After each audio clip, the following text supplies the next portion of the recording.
যাবি রে, ও তুই মারফতের দেশে যদি যাবি।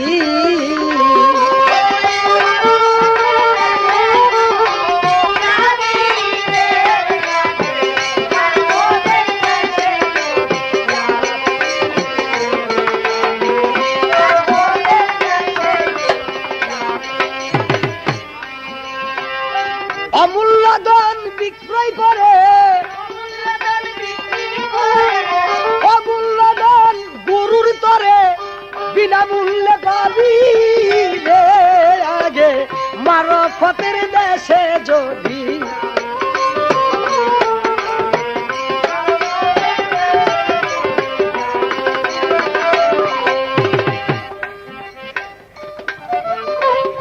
কলবে রূপের খনি নাই সেখানে দিন রজনী, হরদুমে জিকিরের ধ্বনি তুই কর্ণে শুনতে পাবি।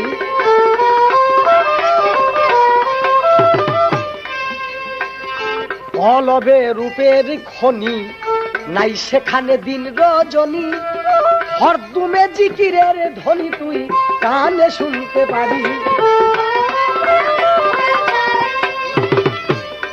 তথায় আটফানচ্চ জিকির করে, আটফানচ্চ জিকির করে নফিয়ের বাট ফুটি রে, আগে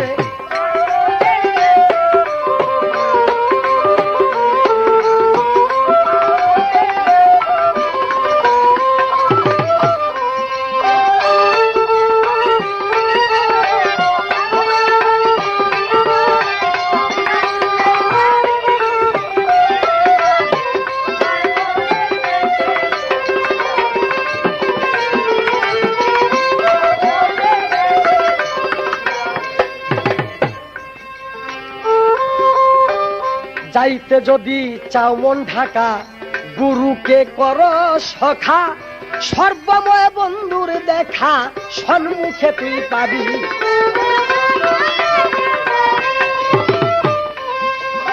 হালিম গয়দার বুক লাগিলে গুরুর নামের সুদা খাবি রে, আগে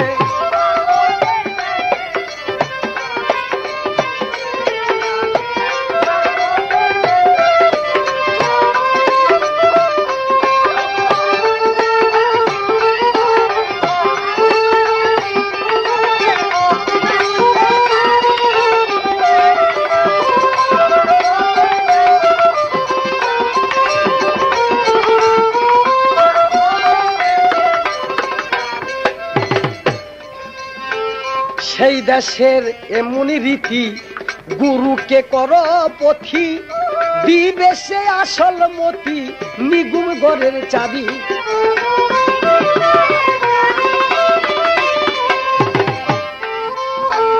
সেই দেশের এমনি রীতি, গুরুকে কর পথি, দিবে সে আসল মতি নিগুম ঘরের চাবি।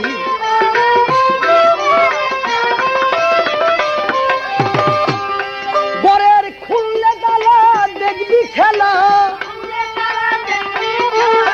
জ্যোতিময় এক ছবি রে, আগে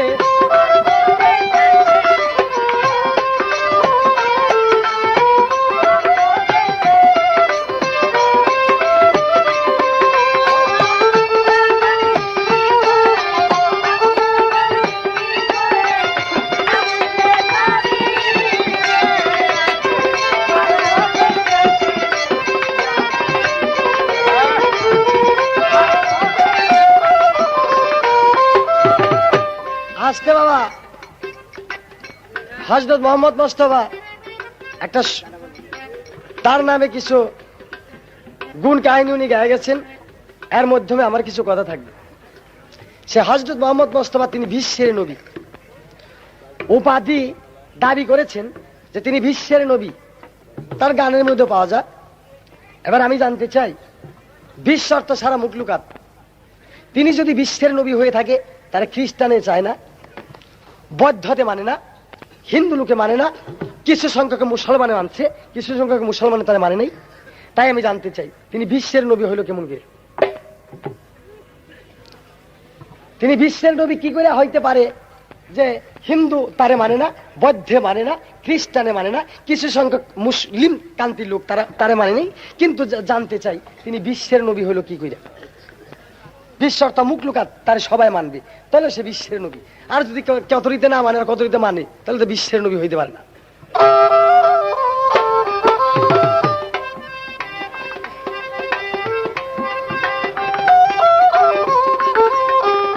ঘরে যাইতে যদি চাও মন ঢাকা, গুরুকে কর সখা, সর্বময় বন্ধুর দেখা সম্মুখে তুই পাবি।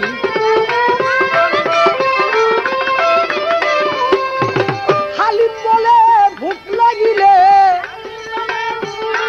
গুরুর নামের সুদা খাবি আগে।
গাছের ফুল সিয়মেতে ছিল নবী সে ময়নার গোলার হার।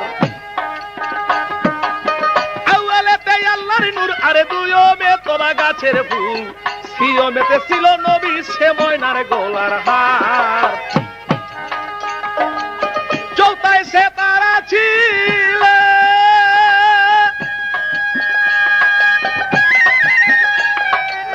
চৌথায় সে তারা ছিল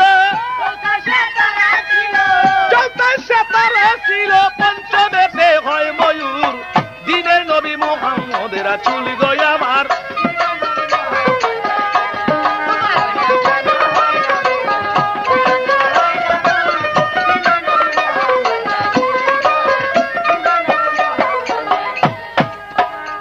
পরে একদিন সেজদার গাছে রয় তসবিতে পাঁচ সেজদা হয় কবুল করে আপে দয়াময়।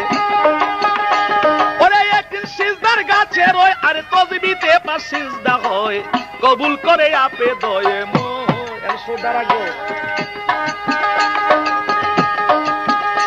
সাজে ময়ূর আকার ছেড়ে দিয়া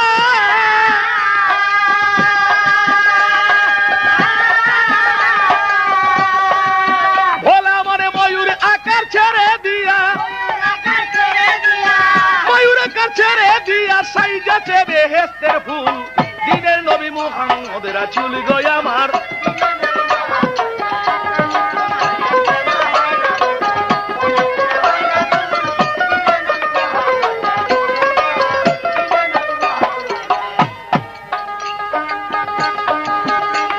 আরে জিবরাইলে সিরা নিয়া আব্দুল্লাহর নাসিকায় নিয়া গ্রাণ পায়ে ধন্য হইল নামেতে আব্দুল। তবে আব্দুল্লাহ দন্য হইল, আমেনায় দন্য হলো এই পৃথিবীর ভূমি সমতুল। ওরে দেওয়ানে হইতে ধন্য,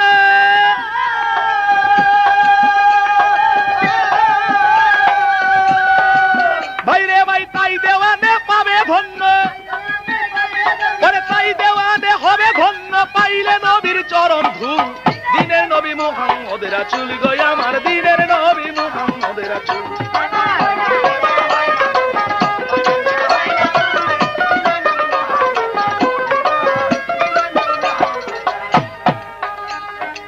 ধৈর্য ধরেন, চুপ করেন যত বন্ধুগণ, যেইভাবে আমার কাছে করলো জিজ্ঞাসন, আমি তার জবাব হুজুর কইরা দিব পুরা, ওই জন্যে আসরের মধ্যে হইয়া গেলাম খাড়া।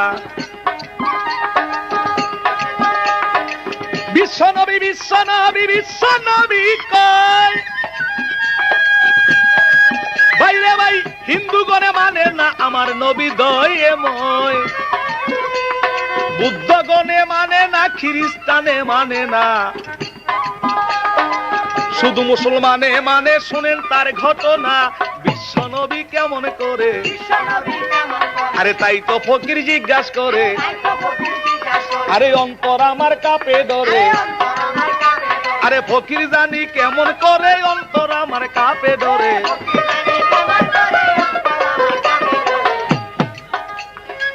বিশ্বনবী বিশ্বনবী বিশ্বনবী হলো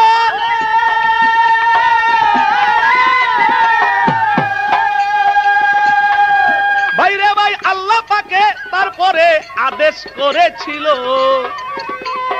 আল্লাহ বলছে জাতি নূর আমি দিব তলাইয়া, সেই নূর দিয়া নবীকে লইব বানাইয়া। চালাইস না, আল্লাহ বলে জাতি নূর আমি বাহির করিয়া, সেই নূর দিয়া নবীকে আমি দিব বানাইয়া।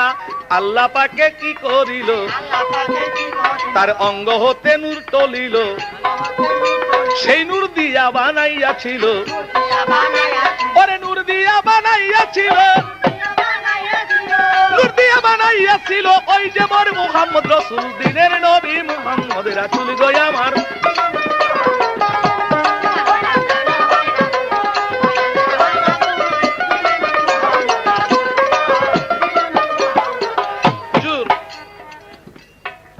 আল্লাহ বলেছেন আউয়ালু মা খালাকাল্লাহু নূরি, আমি সর্বপ্রথম মুহাম্মদী নূরকে সৃষ্টি করিলাম। আল্লাহ বলছেন আউয়ালু মা খালাকাল্লাহু নূরি, সর্বপ্রথম মুহাম্মদী নূরকে আমি সৃষ্টি করিলাম, সেই নূরকে সৃষ্টি করে আমি হাবিব বলে ঘোষণা রাখলাম যে এই নূর দ্বারা আমি হাবিবকে তৈয়ার করব। তাই হাদিস বলতেছে আল্লাহর নূরে নবী আর নবীর নূরে সমস্ত মুখলুকাত, আল্লাহর নূরে নবী আর নবীর নূরে সমস্ত মুখলুকাত, ওই জন্য বলা হয় তাকে বিশ্ব নবী। কাজী মুখলুকাত সমস্ত যদি হয়ে থাকে তার নূরে, কাজী তাকে বিশ্ব নবী বলে আখ্যায়িত করেছেন। তাই কোরআনের সাথে এসেছেন কি, লাকাদ জাকুম রাসূলুন মিনাল আনফুসিকুম, প্রত্যেকটি মানুষের ভিতরে আমার রাসূল শক্তি দান করেছে। কিসের শক্তি? নূরের শক্তি। তাই সমস্ত বিশ্বব্যাপী তার নূর, জীবমাত্র তার নূর থাকাতে তার নাম হলো বিশ্ব নবী। তাই আমি বলবো বুদ্ধেরা না মানুক, খ্রিস্টানরা না মানুক, কিন্তু হিন্দুগণ না মানুক, মুসলমানও না মানুক, তার জন্য তার বিশ্ব নবী সুইটা যাইতে পারে না। লক্ষ্য করেন তাই, কেননা খ্রিস্টানদের মধ্যে একজন পয়গাম্বর ছিল, যেই পয়গাম্বরের নাম হলো ঈসা রুহুল্লাহ। আপনাদের বোধহয় ভালোভাবে জানা।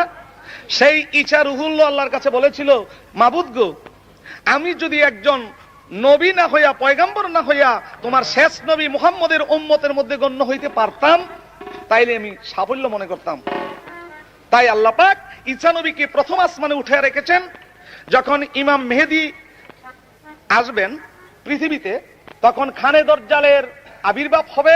সেই খানে দজ্জালকে বধ করার জন্য প্রথম আসমান হতে দুই ফেরেশতার কাঁধে ভার করে দামেস্ক শহরের জামে মসজিদের মিনারায় নাইবা ইমাম মেহেদীর কাছে হাত রাইখা কালেমা শরীফ পাঠ করে ইসলাম ধর্ম গ্রহণ করে তখন খানে দজ্জালকে বধ করবে। তো তুমি কি মনে করতেছো ওই মানি না দেখে বিশ্বনবী ছুটে গেল? আরে না, তুমি মানো না এটা তোমার খামখেয়ালি, নাকি তুমি মানো না সেটা তোমার খামখেয়ালি হইতে পারে, কিন্তু মানো বা না মানো তার জন্য কি আছে? রাসূলুল্লাহর চাচা যিনি ছিলেন আবু জাহিল, উনিও তো মানেন নাই, ওই জন্য কি তার বিশ্বনবী ছুটে যাইতে পারে নাকি? আল্লাহর নূরে নবী, নবীর নূরে সমস্ত মুখলুকাত, ওই জন্য বলা হয় তাকে বিশ্বনবী। এইবার আমার কিছু কথাবার্তা আসতে পারে। বাবাজি, এই করিমজুট মিলে এইবার গান গাওয়া নিয়ে বোধহয় আমার 3 বার গান গাইল। একবার গাইছিলাম রজব আলী দেওয়ান সাহেবের সাথে, গাইছিলাম না হুজুররা, আবার 1 বছর পরে শালী বয়াতির সঙ্গে গাইছিলাম, ওই সময় শরীয়ত।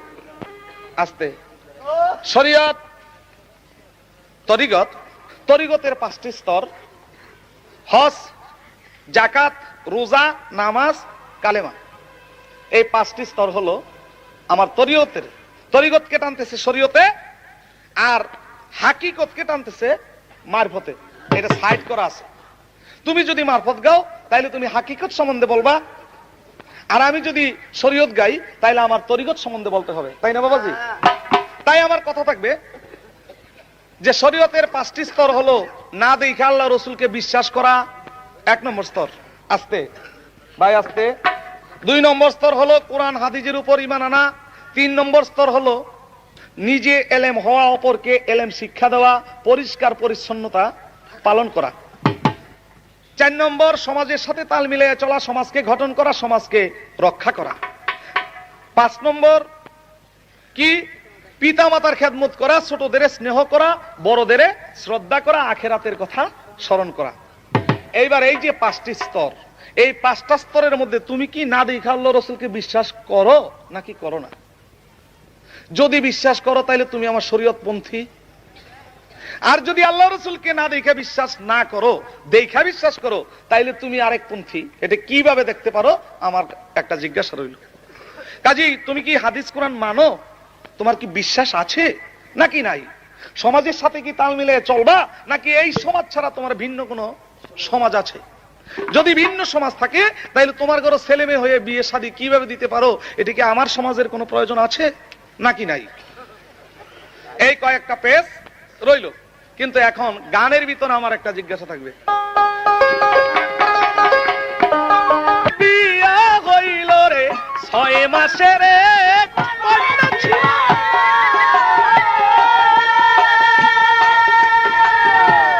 9 মাসে তার বিয়া হইল, 11 মাসে 3টি সন্তান, 11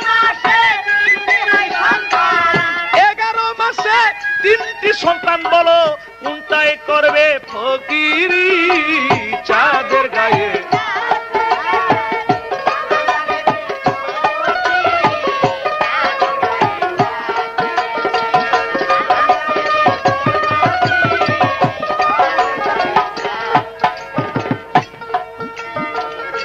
ঘর আছে তার বড় জানাই না,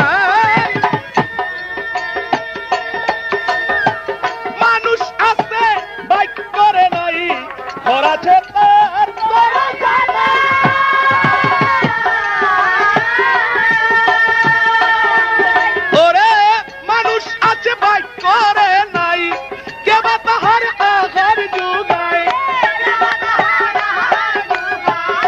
কেবা তাহার আহার যুগায়, কে দিবে সন্ধ্যা বাতি চাঁদের গায়ে? চাঁদ লেগেছে।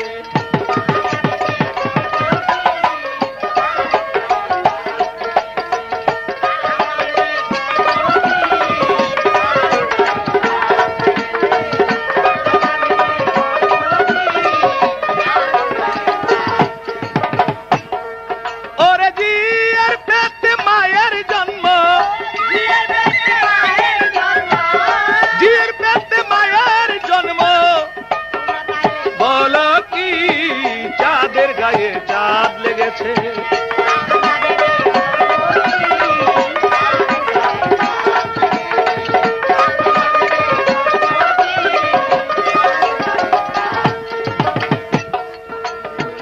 লালন ফকির ভেবে বলে হুজুর এই গানটা আমি গাইতাম না, আমার এই গানের আগে পরেশ আলী ফকির সাহেব একটা লালন গীতি গাইছে না হুজুররা? ওই লালন গীতি গাইছে বলে আমার মনটা এবারে দিল যে লালন সম্বন্ধে যখন তার আইডিয়া আছে তাইলে এই গানটা গাইলে বোধহয় তার অর্থ পাওয়া যাবে, এই জন্য গাইলাম আর কি। ওরে লালন ফকির ভেবে বলে এইবার ছেলে মরে মায়ে শুইলে, লালন ফকির ভেবে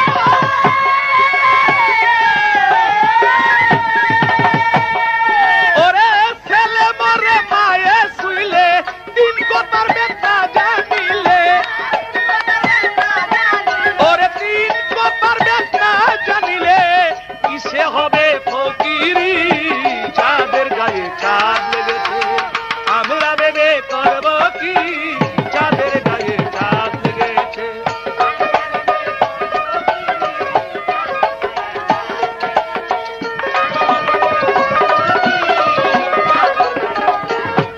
ওরে জিয়ের পেটে মায়ের জন্ম,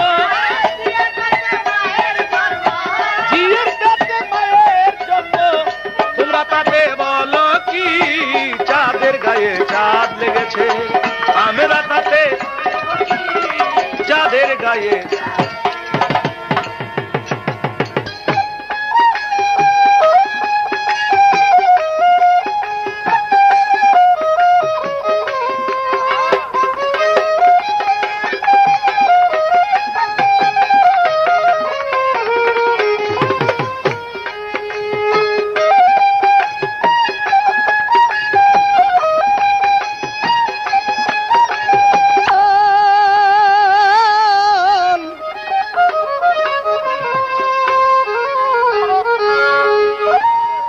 ওরে বেশির কাছে কম না থাকিলে,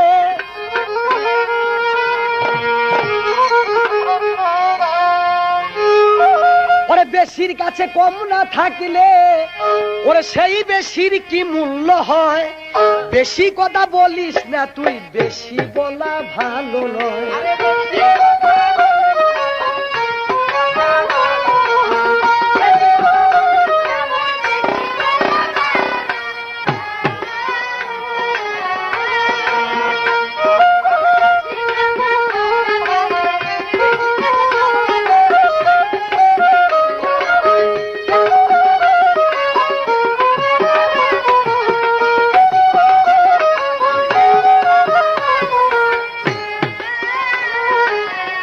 আসতে বাবা কারণের ধন বালু হলো, ওরে নমরুদ নিজে খুদা কইল, কারণের ধন বালু হলো,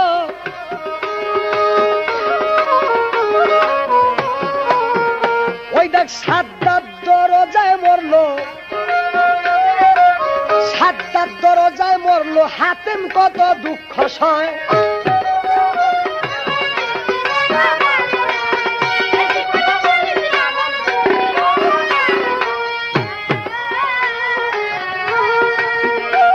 ওরে 9 লাখ বছর আরাধনায়, ওরে মুকরমে দাই বেহেশত পায় 9 লাখ বছর।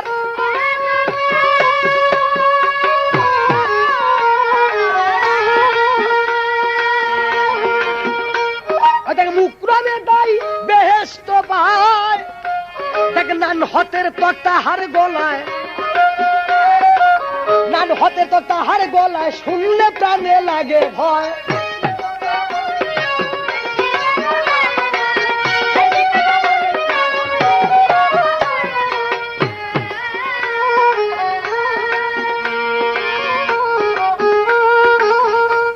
ওরে অতি দর্পে মান্য নষ্ট, অতি পুত্রে বংশ নষ্ট, অতি দর্পে মান্য নষ্ট।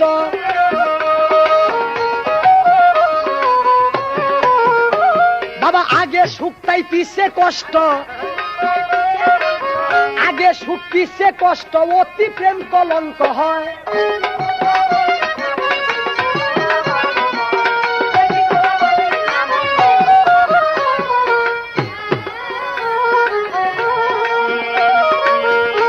তুমি যতই বেশি যাও বলিয়া তুমি ততই পিছে রও পড়িয়া, যতই বেশি যাও বলিয়া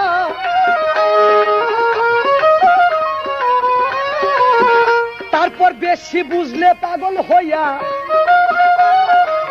বেশি বুঝলে পাগল হইয়া যাই ইচ্ছা তাই মুখে কয়।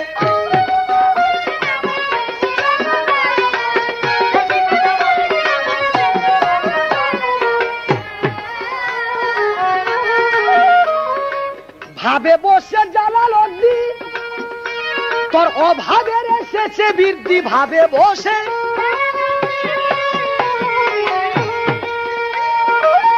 অভাবের এসেছে বৃদ্ধি, বেশি তারে ভাব যদি, বেশি তারে ভাব যদি ভাবতে ভাবতে আয়ক হয়।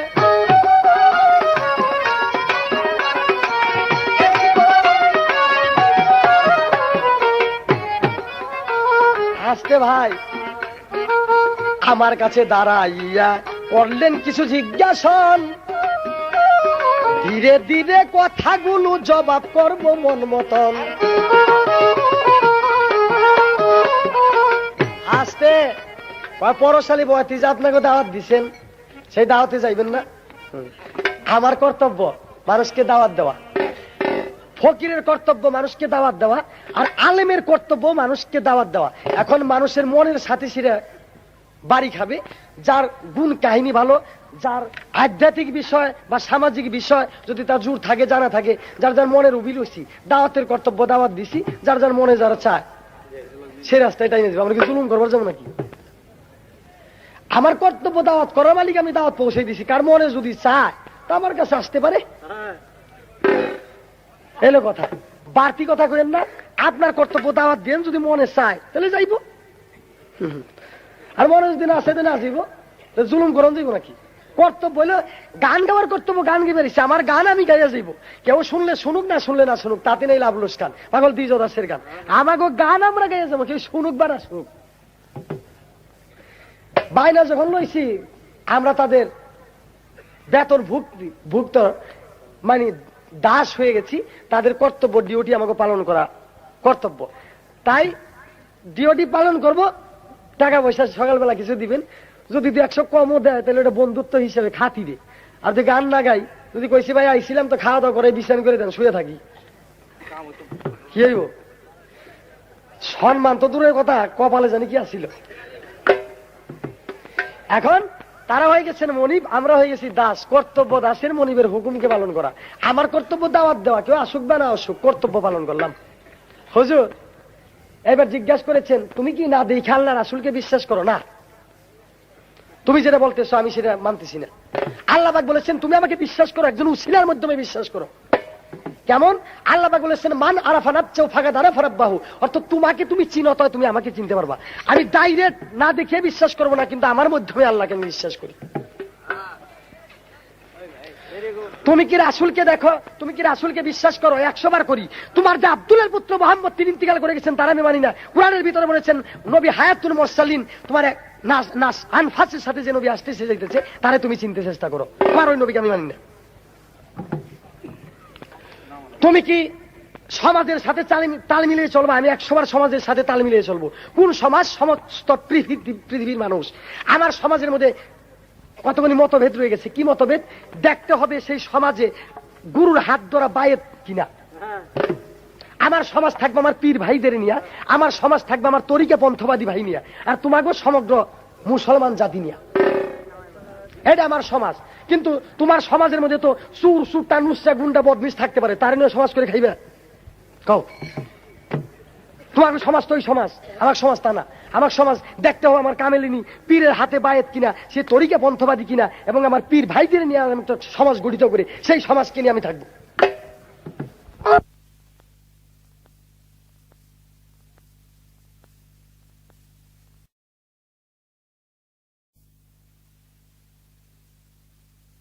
মানো কি না ভাই, উসমান গনির পাতার লেখা মতভেদ আছে, তাই সেটার মতো মতভেদ রয়েছে। হযরত মুহাম্মদ মুস্তাফার হাদিস এক পদ না, হাদিসের মধ্যে সংকলন অনেক পদের অনেকটা রয়ে গেছে। তাই তোমাদের পাতার কোরআন, তোমাদের পাতার হাদিস আর আমার দিল হাদিস, আমার দিল কোরআন। তোমার কর্তব্য তুমি পইরা যাওয়া, আমার কর্তব্য আমার মুর্শিদের বাক্যই আমার কোরআন, আমার গুরু বাক্য কোরআন। ভক্তের কাছে গুরু বাক্য ফরজ, পিতা মাতার কাছে তার ছেলে সন্তানের কাছে তার পিতা মাতার বাক্য ফরজ, আল্লাহর বাক্য ফরজ, গুরুর বাক্য ভক্তের কাছে ফরজ। কোরআন কার বাড়ি? আল্লাহর বাণী, কোরআনের বাণী ফরজ।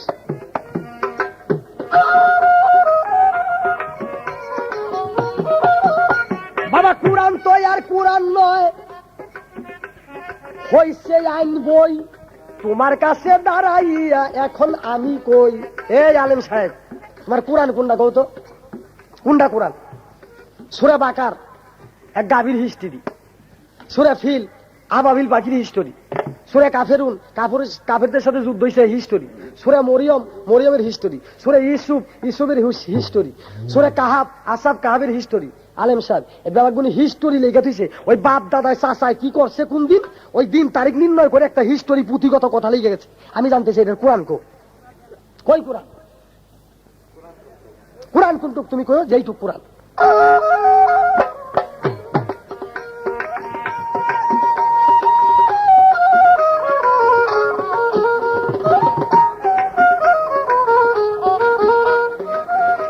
বলে পিতা মাতার যত্ন তুমি করে দেখেছনি 100 বার। পিতা মাতার যত্ন আমি করব না তুমি করবো নাকি?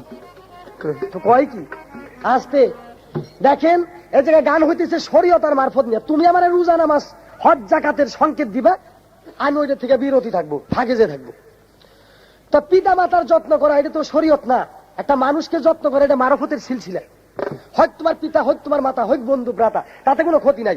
এক মানুষ হয়ে আরেক মানুষকে যত্ন করাটা, তার সেবা শ্রেষ্ঠ করা, তার ভরণ পোষণ দিয়ে রাখা, এটা তো মারফতের কর্ম, এটা মারফতের কর্ম। শুধু পিতা মাতা না, তুমি সমগ্র মানুষকে ভালোবাসো, তাতে তুমি আল্লাহকে লাভ করতে পারবে। দেখেন সকালবেলা রেডিও খুলে দেখেন কয় কোরআনের তফসির হইতে বলিতেছি, এক মানুষ হয়ে আরেক মানুষকে ভালোবাসলে তাতে আল্লাহকে ভালোবাসা হয়, এটা কোরআন হইতে বলতেছি, কয় না ভাই? এই জায়গায় কয় যে শুধু বাপ মায়ের ভালোবাসো না, আর বাপ মায়েরই ভালোবাসো আর করে ভালোবাসো না, এটা কয়? তা কয় না। এক মানুষ হয়ে আরেক মানুষকে ভালোবাসো, তাতে আল্লাহকে ভালোবাসো। শুধু বাপ মা না, এক মানুষ হয়ে সমগ্র মানুষকে তুমি ভালোবাসো, তাতে তুমি আল্লাহকে ভালোবাসতে পারবা, আল্লাহ যে বৃহৎ বস্তু রয়েছে তারা চিনতে পারবা। কপাল গুতাইয়া কপালে দাগ ফেলে কোনোদিন আল্লাহ চিনতে পারবা না, এটা ভুল তোমার।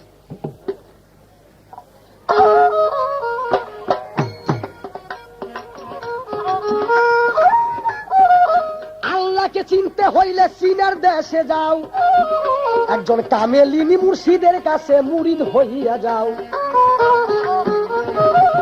আল্লাহ কি আর আছে দূরে দূরে থাকবে না, ওরে তোমার মধ্যে দেখা দিবে আল্লাহ রব্বানা আছে।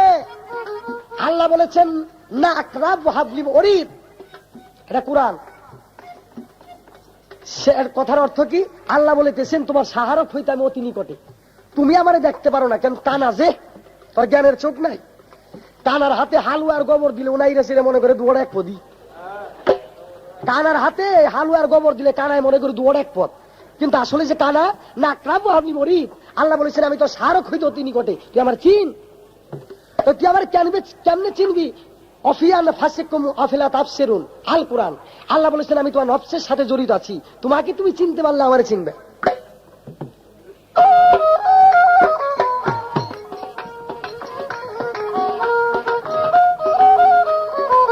আজকে তার ভাবটা ভালো নাই এমন করেন কেন?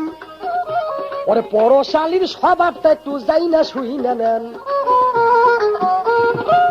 এইবার আবার জিজ্ঞার ছিল ধর্মরাজ আসরে, সুন্দরভাবে আলেম সাহেব বুঝাইছেন আমারে। আল্লাহ নূরে নবী হয়, নবী নূরে বুক লুকাত হয়, এই জন্য বিশ্বের নবী কয়। এই কথায় মজা পাইলাম না, আমার কিছু ধরা রয়। আজকে আল্লাহর নূরে নবী, নবী নূরে সারা মুখ লুকাতে, এই কথার মধ্যে আমার একটু সন্দেহ জেগে গেছে। এইটা কি সত্য না এর মধ্যে আরো কিছু আছে? যদি কিছু থাকে একটু বাইন্দেছি, এখন বেশি শান্তি পেলাম না কথাটা।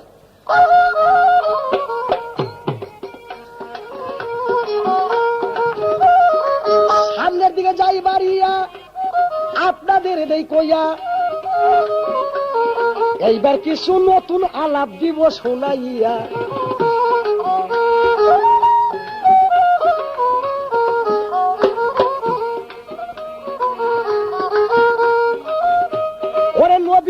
গুণ কাহিনী গায়া গেছেন ভাই। এইবার একটা শুভ সংবাদ আপনার কাছে চাই। হযরত মুহাম্মদ মুস্তাফা 570 খ্রিস্টাব্দে জন্মগ্রহণ করেছেন। তার পিতা আব্দুল্লাহ, তার মাতা আমেনা, তার দাদা ওহাব জোহরি, তার দাদা মুতালিফ, তার নানা ওহাব জোহরি। তিনি দিন তারিখ নির্ণয় করে জন্মগ্রহণ করেছেন। হযরত মুহাম্মদ মুস্তাফা যেই সময় যেই তারিখে জন্মগ্রহণ করেছেন ওই তারিখে একজন একটা মাইও জন্মগ্রহণ করেছেন। আমি জানতে চাই বড় পীর সাহেব আব্দুল কাদের জিলানী মাহবুব সুবহানী উনি যেদিন জন্মগ্রহণ করেছেন বাগদাদের ভিতরে তার জীবনীতে লেখা আছে ওই দিন তার 1100 শিশুর জন্ম হয়। সমস্ত বাগদাদে 1100 শিশুর জন্ম হয়। তখন বড় পীর বলেছেন এই শিশুগুলো যখন আমার সময় জন্মগ্রহণ করেছেন আমি দোয়া করলাম প্রত্যেকটা শিশু আউলিয়া হয়ে যাক। সমগ্র সেই দিনে 1100 শিশুর জন্ম বাগদাদে, তাতে বড় পীর সাহেব তাদের জন্য দোয়া করেছেন। আমি জানতে চাই হযরত মুহাম্মদ মুস্তাফা যেই টাইমে যেই দিন জন্মগ্রহণ করেছেন ওনার দেশে ওই টাইমে এক স্ত্রী লোকের একটা মায়া সন্তান জন্মগ্রহণ করেছেন। ওই মায়া সন্তান কি নবুয়তের ভার পাইবেন না পাইবেন না? তার নাম কি? কার সন্তানটা?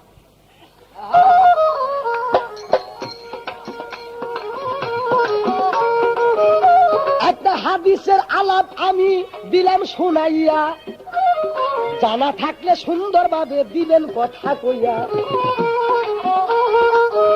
ওরে এই কই আমার রইল ধরা, এই কই আমার রইল ধরা, বলো কিছু সেই বিষয়।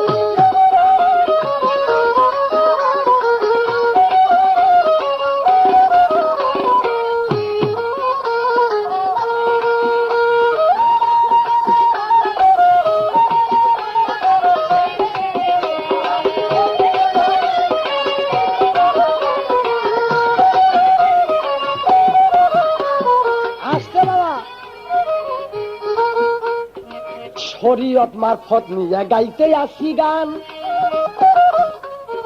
আমরা দুইজন ঝগড়া বিবাদ সবাই করিলাম। আসতে উনি আমারে মন্দ কইতে পারে, আমি ওনার দু এক কথা মন্দ কইতে পারি। কেন? আমি চাইবো আমার মারফত জাগাইতে, ফকির গো জাগাইতে, উনি চাইবো আলেম গো জাগাইতে, তাই না? তাহলে তার পালা হয় না। এখন আমি যখন দাঁড়াই, মানে ফকির টাইপের লোক আছে তারা ঠিক ঠিক ঠিক ঠিক, আবার আমি যখন বসি উনি যখন দাঁড়ায় আলেম সাহেব, যখন আবার একটু আলেমের লোক আছে না টুরুজার মাঝে দিক দিয়ে ভালো দিছে দিছে, দেখ আরো দেখ, আমি দেখি তো ডক্টর আরো দেখ, এইরকম একটা ইন্টারেস্টে মজা সারাটা রাত চলে যায়, এটা মজা। একটা কথা কি হুজুর, আমরা দুইজনে ঝগড়া বিবাদ করে দেখেন সারা রাত ঝগড়া বিবাদ করুন, সকালবেলা প্যান্ডেল নাইমে গেলে আমাকে ঝগড়া বিবাদ শেষ। উনি আমার ভাই, আমি ওনার ভাই, কিন্তু আপনাকে ঝগড়া বিবাদ মিটবে না, ওইটা বাইজা বই থাকবো। আমাকে তালে তালে গেলে আপনারা কারোর সাথে বাজাই দেন না। কেন? আমরা গায়ক। আমি যখন বাইরে থাকবো তখন একটা লোক আমার একটা পেঁয়াজ দিয়ে একটা কথা দিয়ে আটকাইতে পারে। এখন 10,000 মানুষ, আমার একটা পেঁয়াজ দিয়ে সহজ আটকাইতে পারবেন না। এলো কথা, কোন কথা দিয়ে যে আটকে থুইবেন একটা বয়াতি, কাম হইব না। একটা কথা কি, এই যে আমরা গান গাইতেছি দেখেন, আমি চাই আমার মারফতকে জাগাইবার জন্য যেভাবেই হোক সারা রাত্রের মধ্যে শরীয়তলায় বার্তা হইব না আমার কাছে। তাইলে দেখা যাইতেছে আমি ওনার কাছে কিছু কথা রাখবো, এই শরীয়তের আইনটা কি এটা ভালো মানুষের জন্য না সুর সুর টান উৎসা গুন্ডা বদমিশের জন্য? আমার কথা থাকবে। তা বলতে পারেন কেন?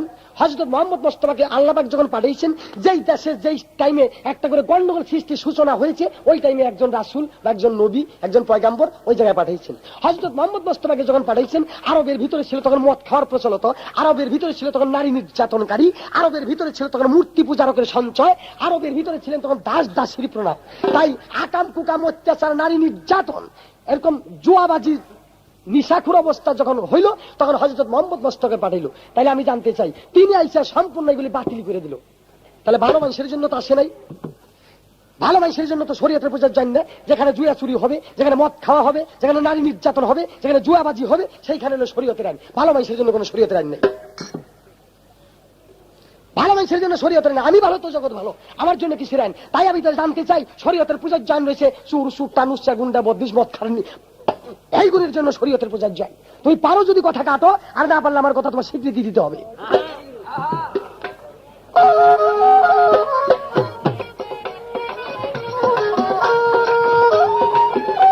তো জানা থাকলে কও খুলিয়া জানা থাকলে কও খুলিয়া বলো দেখি সেই বিষয়।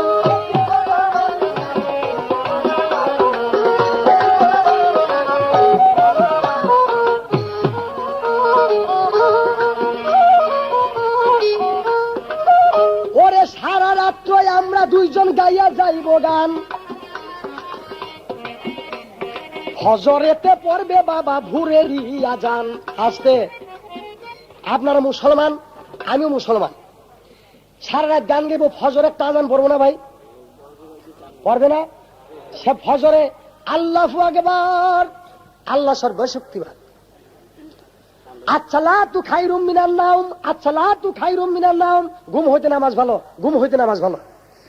তোমরা সব কল্যাণের জন্য আসো, কল্যাণের জন্য আসো। এই যে নামাজের সংকেত বাড়ি পড়তেছি, আমরা সেই আজান শুনে দৌড়ে কেউ মসজিদ করে যাই, কেউ নিজের বাড়িতেও পড়ি। আর মসজিদে যদি যায় পড়ি তাহলে জামাতের সাথে পড়ি, তাতে সামনে দাঁড়াইছি ইমাম, পিছিয়ে দাঁড়াইছি আমরা মুত্তাদিগণ। তো আপনারা মনে করা পারেন এই যে পরশালী বয়তি বড় বড় কথা কয়, বড় বড় চুল রাখছে, এ মনে নামাজ টামাজ পড়ে না। আমি নামাজের বৃত্তান্ত না জানলে আলেমরা জানে নাকি? হ্যাঁ, আমি পরশালী ফকির যদি আলেমের নামাজ রোজা সম্বন্ধে না জানি, তাই উনি জানি নাকি? হুজুর ফজরে 4 রাকাত নামাজ না? উত্তর দেন। 2 রাকাত হলে সুন্নত, 2 রাকাত হলো ফরজ। ইমাম সাহেব আগে দাঁড়ায় কেমনে? ওযু করে যায়, ইন্নী ওয়াজ্জাহতু ওয়াজহালিল্লাযী ফাতারাস সামাওয়াতি ওয়াল আরদ হানিফা ওয়া মা আনা মিনাল মুশরিকিন। যায় নামাজের দোয়া বলে খারাইছি। কেমনে খারাইলাম? পুল সুরাতের পুলের উপর ডাইন আমার বেহেস ভাই, আমার দুজক পিছে আমার মালিকুল মউত, সামনে আমার কাবাতি শরীফ, আল্লাহু আকবার, কাবা ঘর। তাতে যদি ফজরে 2 রাকাত পড়েন, নাই তো নুসাল্লি লিল্লাহি তাআলা রাকাতে সালাতুল ফাজর ফারদুল্লাহি তাআলা যদি ফরজ পড়েন, আর যদি ইমাম হইয়া পড়েন, আনা ইমামুল লিমান হাজ্জারা ইয়ামুদু কাবাতি শরীফাতে আল্লাহু আকবার। পিছে যদি পিছের দিতে যদি কয়, তাহলে আগে কোন ইমাম সাহেব শিখাই দেয়। তোমরা যদি কেউ নিয়ত না জানো, তাহলে খালি কইবে ইমামের নিয়তই আমার নিয়ত, কয় না ভাই? আমি যে কইতেছি ভুল বললে আপনারা কইেন। পিছের দিকে শিখায় এই আলেমে, এই তোমরা যদি নিয়ত না জানো তাহলে খালি কইবা যে ইমামের নিয়তই আমার নিয়ত। আর যদি নিয়ত জানো তাহলে কইবে একটি ভাজলুম কাবাতি শরীফাতে আল্লাহু আকবার, এই কইবা। হুজুর একটা কথা, ইমাম বলতেছে ইমামের নিয়তেই আমার নিয়ত, আমাকে এক্সট্রা কোনো নিয়ত নাই, মানে ইমাম সাহেবের নিয়তের মধ্যে দিয়ে দিলাম, ওই নিয়তই আমাকে নিয়ত। তাহলে একজনে মানতেছি যে যা করবার ইমাম সাবি করবো, আমার নিয়ত ইমামের উপরে। পিছে বই আমার মুরগির মতো কটর কটর করে কেন? এটা মার পরিষ্কার তাও নাকি? এই বার তো দিয়েই দিলা, যা করবার ইমাম সাবি করবো, ইমামের নিয়তই আমাকে নিয়ত। ওই ব্যাটারে মানছ, ইমামের নিয়তই আমার নিয়ত, মুরগির মতো আবার কটর কটর করে কেন পিছে বইয়া? ও ওইটা বুঝে মাঠ পরিষ্কার তাও? হ্যাঁ, এক বেটার মাইনা বড় অপমান করতেছো নামাজের মধ্যে। আমি তাই চিন্তা করি, এক বেটার মাইনা যে অপমান করতেছো, এই অপমানকারী জায়গাটা আল্লাহ কোথায় রাখবে? মানুষকে অপমান করে মসজিদ করে নিয়ে এই পশুর অপমানের শাস্তি হবো কি হইতে পারে? আমি একটু চিন্তা ভাবনা করে পাইতেছি। আরে কি করিব, কোথায় যাব? আরে কি করিব, কোথায় যাব? বলবো কি ভাই সেই বিষয়?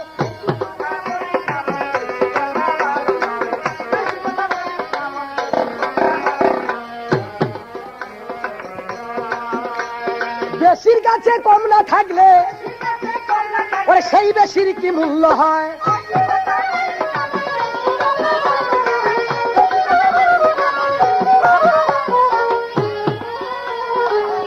যাক, এবার আমি একটা লালনের গান গাইছি, উনি কথা আমি একটা গাই ওনার জিগাই, এই তুমি গাইবা মোল্লা মুন্সি গান, তুমি লালন ফকিরের গান গাও কেন? কিরে ভাই ধরা খাইছেনি? মোল্লা মুন্সিরা কোন গান বান্ধা থইছে? তুমি গান গাইবে সেই গান। অনেক ওদিন লালন ফকির ভেবে বলে ছেলে মরে মায়ে শুইলে ব্যাপার বাদ দেওয়া, খালি লালন ফকিরের গান গাও ধরছে, আরো গাইব? কে বলছে একটা ফকিরের গান গাইছে, সারা রাত বেড়ে গাইবে। হুজুর জিগায় আমারে, জিয়ের পেটে মায়ের জনম, তোমরা তারে ভাবো কি? চাঁদের গায়ে চাঁদ লাগে নাই, চাঁদের গায়ে দাগ লেগেছে, আমরা বিয়ে করবো কি? লালনের গান তো একটু শুদ্ধ করে কইতে হবে, গানটা বুঝতে ভেজাল আছে। চাঁদের গায়ে দাগ লেগেছে, আমরা ভেবে করবো কি? জিয়ের পেটে মায়ের জনম, তোমরা তারে বলো কি? 6 মাসের এক কন্যা ছিল, 9 মাসে তার গর্ভ হলো, 11 মাস পরে 3টি সন্তান, কোনটাই করবে? ফকিরি। ঘর আছে তার দুয়ার নাই, ঘর আছে তার দুয়ার নাই, মানুষ আছে কথা নাই, কে বা তাহার আহার জুগায়, কে জ্বালায় সন্ধ্যাবাতি। এই গানটা কি হুজুর? চাঁদের গায়ে দাগ লেগেছে। আমি যখন মাসুম বাচ্চা ছিলাম, আমি ছিলাম পুরা চাঁদ ছিলাম। যখন যৌবনে ঝনকার দিল, যখন আমার অঙ্গ হইতে এক ফোঁটা বীর্য ছুঁইটা পড়লো, ওই চাঁদের গায়ে দাগ লেগে গেল। চাঁদের গায়ে দাগ লেগে গেল কেন? আমার পুরা চাঁদ ছিল, সেই এক ফোঁটা বীর্য যখন আমার অঙ্গ হতে যখন আমার বীর্যপাত হয়ে গেল, চাঁদের গায়ে দাগ পড়ে গেল। মানে চাঁদ অখণ্ড ছিল, খণ্ড হয়ে গেল। আচ্ছা, জিয়ের বেটে মায়ের জন্ম, ফাতেমা হলো জগতের মা। কি গল? ফাতেমা আল্লাহর মা, জগতের মা। তাহলে ফাতেমা হয়েছে জগতের মা। ফাতেমা যে বিটির পেটে গনে বাইরে ওই বিটিরও মা, মানে জগতের মা। ফাতেমা ও বিশ্ব জগতের মা। খুদে যার কোন পেটের মধ্যে গনে বাইরে ওই খুদে যারও মা, বিশ্ব জগতেরই মা। সংক্ষেপে তার উত্তর, 6 মাসের এক কন্যা ছিল, 9 মাসে তার গর্ভ হলো। যখন মানুষ কামিল উত্তর পীরের কাছে যে মুরিদ হয়, 6 মাস পরে, 6 মাসে 6টা রিপুকে বর্ষ করা হয়, কাম ক্রোধ লোভ মায়া মাৎসর্য। এই 6 মাস গত হলে গুরু তারে স্ত্রী বলে স্বীকার করে। 6 মাসের কন্যা, গুরু হয় জগৎ স্বামী, ভক্ত থাকে তার স্ত্রী। এটা হল গুরু শিষ্য সম্পর্ক। গুরু হলো জগৎ স্বামী, ভক্ত তার স্ত্রী। গুরুর জিহ্বা থাকে লিঙ্গ, ভক্তের কর্ণ থাকে জুনি, গুরুর বাক্য থাকে বীজ। কর্ণ পহরে রাখলে হয় জ্ঞানের উৎপত্তি। তাতে 6 মাস যখন গত হলো, 6 মাসে 6 রিপু বর্ষ হলো, কেবল গুরু তারে স্বীকার করলো যে তুমি আমার স্ত্রী বা শিষ্য। এই 6 মাসের কন্যা। 9 মাসে তার গর্ভ। যখন গুরুর ভজন করতে করতে 9 মাস প্রাপ্তি হলো, তখন গুরু তার নবগুণ ভক্তিবিদ্যা দান করে দিলেন। 11 মাস পূর্ণ যখন হলো, তখন গুরু দান করলেন তার 3টে সন্তান। কে? একটা হলো মন, একটা হলো জ্ঞান, আর একটা তোমার গুরুর বীজ অর্থাৎ গুরুর বাক্য। তাই এই 3টার মধ্যে কে করবে ফকিরি? তোমার জ্ঞানে করবে ফকিরি। তোমার জ্ঞান ছেলে হলো বড় ছেলে, জ্ঞান ছেলে হলো বড় ছেলে। 11 মাস পরে গুরু এই 3টা দান করেছেন। 3টার মধ্যে তোমার জ্ঞান করবে ফকিরি। জ্ঞান হলে শক্তিমান। জ্ঞান যদি মানুষের না থাকে, সারা বিশ্ব জগতে সেই মানুষকে মানুষ পছন্দ করে না। গড় আছে তার দুয়ার নাই, মানুষ আছে তার কথা নেই। এটা কি? এটা একটা কবর, মানে কবরের কোনো দরজা নাই। ওই গড় আছে তার দরজা নাই। কেমন? কবরের নিচে মানুষ আছে, ওই মানুষের কথা নাই। মরা মানুষ কোনো কথা কইতে পারে না। আর কবরের কোনো দরজা নাই। কে বা তাহার আহার জুগায়? যদি নেককার বান্দা হয়, ফেরেশতারা তারা আহার জুগায়। কে জ্বালায় সন্ধ্যাবাতি? ফেরেশতারা সন্ধ্যাবাতি জ্বালাইব, তা না বলে নূরের বাতি, যদি পূর্ণকারী হয়। আচ্ছা, ওদিন লালন ফকির বেবে বলে ছেলে মরে মায়ে শুইলে। হ্যাঁ, মা অর্থ সারা বিশ্ব জগতের স্ত্রীলিঙ্গ, তারা হলো মা সম্প্রদায়। আর বাবা সম্প্রদায় পুলিঙ্গ যারা, তাকে বাবা সম্প্রদায়। কিন্তু দেখা যাইতেছে ছেলে মরে মায়ে শুইলে। তোমার মা একদিন তোমার বাবারে শুইছে, শোয়া মাত্র শেষ। আমার মা একদিন আমার বাবারে শুইছে, শোয়া মাত্র শেষ। সারা বিশ্ব জগতের মানুষ মেয়ে মায়কে ছেলেকে শুইলে বড় একটা শক্তি নিয়ে যায়। আজকে ফানা ভিল্লা করে হলাম, আজকে উল্টে পাল্টে হলাম, পৃথিবী শেষ করে ভালাম। আসলে একজনটা কিয়ামত করবার যায়, দেখে কি নিজেই কিয়ামত হয়ে গেছে। ব্যাপারটা বুঝছেন আমি কি কইতেছি? মানে একজনটা কিয়ামত করবার যায়, অনেক নিজে কিয়ামত হয়ে গেল। তাইলে ওই যে ছেলে মরে মায়ে শুইলে, যখন মায়ে এসে ছেলেরে ছুইবেন, ছেলে যত বড় শক্তিশালী নিস্তব্ধ হয়ে পড়ে থাকবে। এই কথাটা বাইরের জগতের কথা না, কথাটা আধ্যাত্মিক জগতের কথা। তুমি একটু চিন্তা ভাবনা করে দেখো, তোমার বুঝে আসে কিনা। বুঝে যদি না আসে, তুমি ঠেদানি করা পারবা না। আমার প্রশ্নের জবাব যদি তোমার মনের মতো না হয়, তারাই কইবে যে হয় নাই। তুমি বইলা ওইটার আবার সামনে বেড়ে প্রশ্ন করবে। আমি ওইরকম, তোমার প্রশ্ন যদি মনের মতো আসে, তুমি কইও যেটা আমি জানি না, আমি বইলে ওটার সামনে বেড়ে প্রশ্ন করবো।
পরিচয়, হইলে বেশি মিশামিশি পাবি খোদা দয়াময়।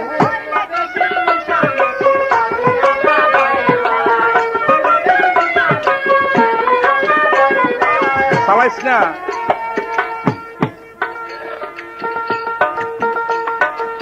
ভাই রে ভাই, আইনজীবী যারা আছে পরে আইনের ভয়, আরে আইন বই পড়িয়া তারা তাদের মনের কথা কই।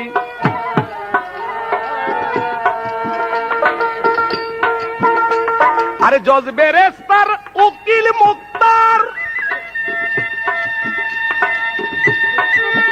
তারা বেশি বেশি পড়েছে আর, আরে জজ বেরেস্তার উকিল মুক্তার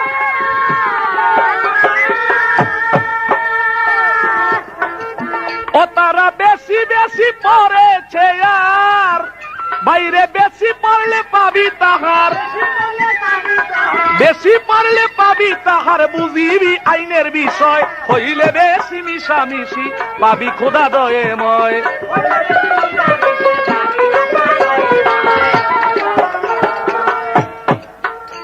তবে বাবার কাছে ছেলে যদি বেশি মোহাব্বত করে, হাত তুলিয়া দোয়া করে পাক আল্লাহর দরবারে। আরে মার কাছে ছেলে যদি বেশি যতন করে, হাত তুলিয়া বলে আল্লাহ বেস্তে নিও তারে। তবে বেশি বুদ্ধি যারা আছে তারা হইল ভাই, আরে বুদ্ধি না থাকিলে তবে আইন বুঝার ক্ষমতা নাই। যারা কিছু কম বুঝে রে তারা হইয়া যায় শ্রমিক, আবার বেশি বুঝা কর্মকর্তা হয়ে গেল, এই কথাটা ঠিক। যত বেশি তারে খোঁজা পাইবা খোদা বরাবর,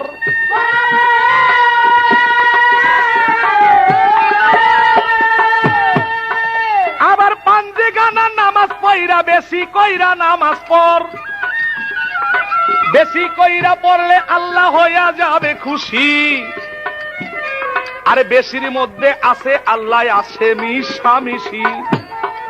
ভাইরে ভাই, শামসু দেওয়ান করতে বেশি, এবার শামসু দেওয়ান করতে বেশি, হুকুম দিল এই সময়, হইলে বেশি মিশামিশি পাবি খোদা দয়াময়।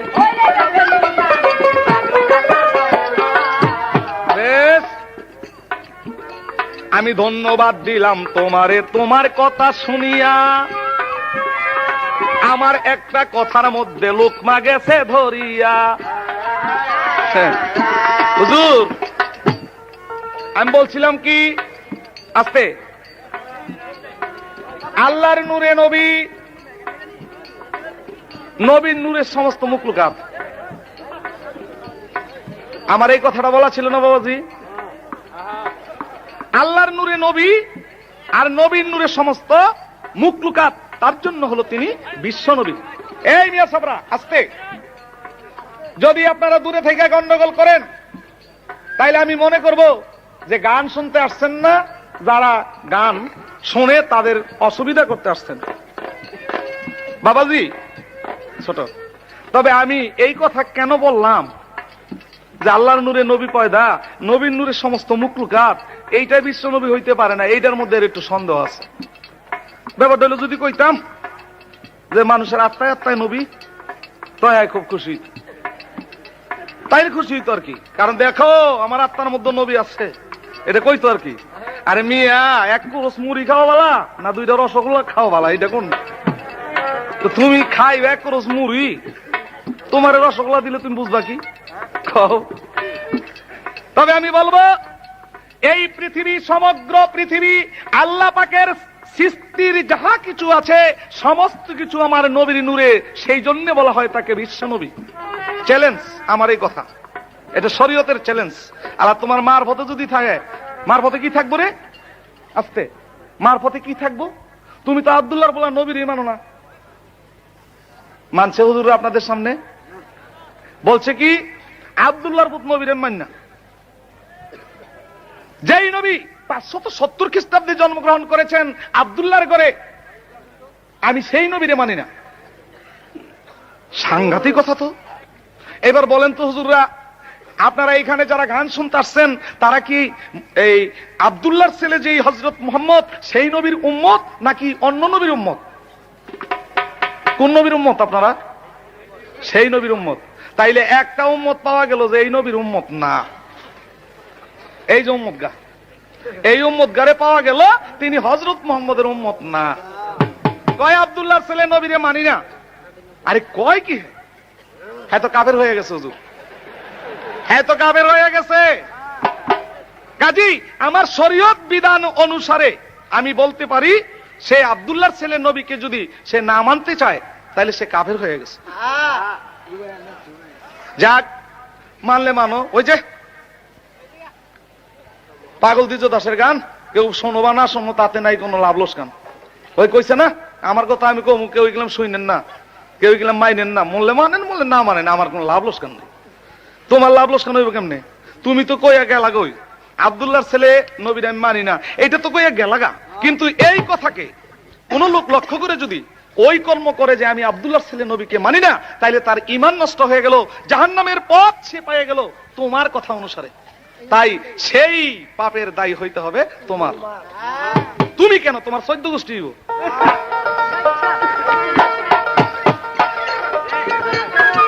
তবে খবর আছে গরম গরম। অনেক কথা বই লাগেছে, কথা বলছে পুরা। কয় কি চিনো না চিনো নাই আমি কেমন রে বেচেরা। কয় পোলাগা তো তোমার চিনা আছে, এটা বলে বেকা হয়ে থাকে, ভাঙে না। আরে না ভাঙলে এক ভাঙলে বালা, এক ভাঙ্গে যদি যায় তাহলে চিকিৎসা চলবো, বেকা হয়ে গেলে তো অসুবিধা। তবে তুমি তো এই বেটারে চিনো, এই বেটারে, এই বেটায় যত বেকালো আছে বাইরে সোজা করে। তুমি তুমি বেহা হইবে আর আমি বাইরে সোজা করবো।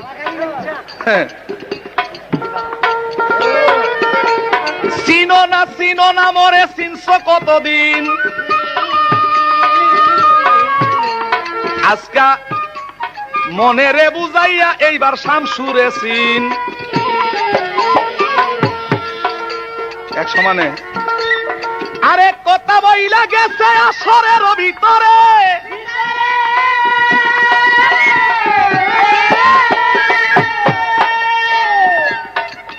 কয় কি অনেক কিছু হিস্টোরি লেখছে কোরআনের ভিতরে। বাহ, কয় বাজাইও না। সূরা কাফিরুন, কাফেরের সঙ্গে একটু ঝগড়া ফসাদ হইছে, এই কয়েকটা ছন্দবন্ধ লিখে একটা সূরা লিখছে। আবাবিল পাখির দ্বারা বাদশা আব্রাহার হাতিকে ধ্বংস করে তার সেনা সৈন্যকে ধ্বংস করে দিয়েছে, সেই জন্য সূরা ফিলের ঘটনা লিখছে। সূরা বাকারার মুসা নবীর গাবিকে লক্ষ্য করে একটা সূরা সমূহ হয়েছে, সেটা একটা হিস্টোরি। এগুলো তো বাপ দাদার কোন হানো কি হয়েছে, এটা একটা হিস্টোরি। কোরআন কো কে, কোরআনটা তোমার পছন্দ লাগে না হুজুর? কথাটা কি শোনেন, এই লোক কেমন বুঝছেন? আমার এক ছাত্র, আমি কাঁঠাল নিয়ে যাই আর কি, তো কাঁঠাল নিয়ে যাই পরে কাঁঠালটা লইছে, বাবা এটা কি? আমি বলি এটা কাঁঠাল। কোথায় উপরেরটা কি? কাটা। তো খুলছি পরে কয়টা কি? আমি বতা, এটার নাম। বাইর করছে কোষ, কয়টা কি? কোষ। তা খাইয়া কয়টা কি? আমি এটা তো বিচিটা। তো ওই যে এটা আটকা থাকে মাঝে, এটা কি? আমি এটা বুন্দাটা। কত বাবা কাঠল রাখো, হচ্ছেন কাঠাল রাখো। আমি কারে বেটা আস্তে, এই বতা কাটা মিষ্টি বুন্দা কোষ আলি এইটা যখন পূর্ণ শক্তি ছিল তখনই এটার নাম ছিল কাঁঠাল। আপনারা কি মানেন এই কথাটা? যখন পূর্ণ সমস্ত কিছু এক জায়গায় পূর্ণ শক্তি ছিল, গোল বিশিষ্ট একটা কাঁঠাল, তখন ছিল সেটা কাঁঠাল। এখন বাঙ্গার পরে এটা কাটা, এটা বথা, এটা কোষ, এটা আলি, এটা বুন্দা, তখন অঙ্গ প্রত্যঙ্গের নাম তার বাইরে হয়ে গেল, কিন্তু মূলে যখন একসাথ ছিল তখন এটার নাম ছিল কাঁঠাল। তদ্রূপ কোরআনের ভিতরে 114 সূরা